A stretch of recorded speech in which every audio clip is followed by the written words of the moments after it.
नमस्कार भक्तों, स्वागत है आपका पोथी कथा चैनल पर। प्लीज़ माय चैनल सब्सक्राइब और लाइक करें। श्री कृष्णाय वासुदेवाय नमः। हरे परमात्माय नमः। हरे कृष्ण तुलसी माता श्री शालिक राम भगवान की जय। वृंदावन बिहारी लाल की जय। ओम नमः शिवाय।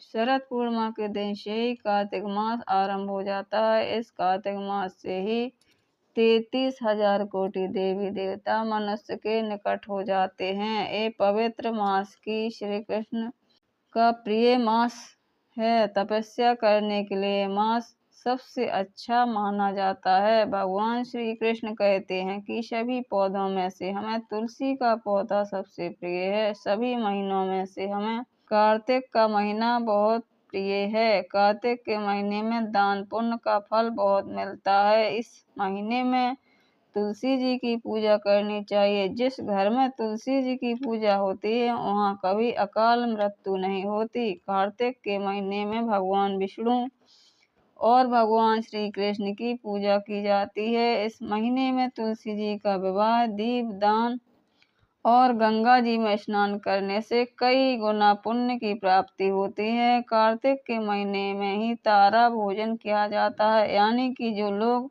उपवास रखते हैं। कुछ लोग ऐसे होते हैं कि पूरे कार्तिक के महीने में एक भोजन करते हैं। वे शाम की पूजा करने के बाद तारों की छांव में ही शुद्ध सात्विक भोजन ग्रहण कर लेते हैं। कार्तिक के महीने में किस प्रकार से पूजा करनी चाहिए जान लीजिए। सुबह जल्दी उठकर स्नान आदि से निवृत्त होने के बाद आप तुलसी जी की पूजा करें। तुलसी जी के पौधों में नियमित रूप से जल अर्पित करें। कुछ विशेष दिनों को छोड़कर, जैसे रविवार, सूर्य ग्रहण, चंद्र ग्रहण वाले दिन को छोड़कर तुलसी जी को जल अर्पित नहीं करना चाहिए।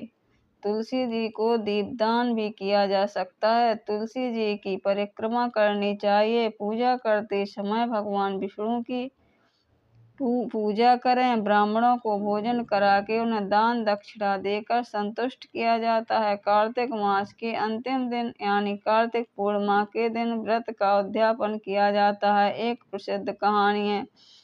एक बुढ़िया माई थी। सब औरतें तुलसी माता को सींचने जाती। सब तो सींच कर आती, परंतु एक बुढ़िया आती और कहती, हे माता तुलसी, सत की दाता, मैं तेरा बिरला सींचती हूँ। मुझे बहू दे, पीले रंग की धोती दे, मीठा मीठा ग्रास दे, बैकुंठ में बास दे, चटक की चाल दे, अच्छी मौत दे, चंदन का काट दे, अच्छा राज दे, दाल भात खाने को दे और 11 के दिन दे, कृष्णा का कंधा दे। जब तुलसी माता यह सुनकर सूखने लगी तो भगवान ने पूछा, हे तुलसी, तुम क्यों सूख रही हो? तुलसी माता ने कहा, मेरे मन की मत पूछो।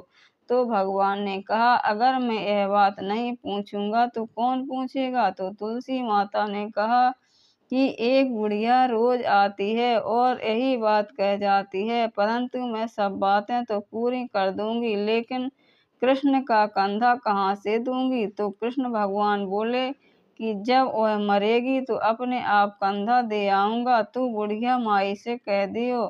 बाद में बुढ़िया माई मर गई। सारे गांव वाले इकट्ठे हो गए और बुढ़िया को ले जाने लगे तो वो इतनी भारी हो गई कि किसी से भी नहीं उठी।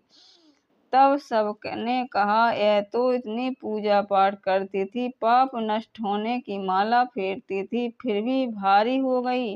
बूढ़े ब्राह्मण के भेष में भगवान आए और सबसे पूछा कि यह कैसी भीड़ है?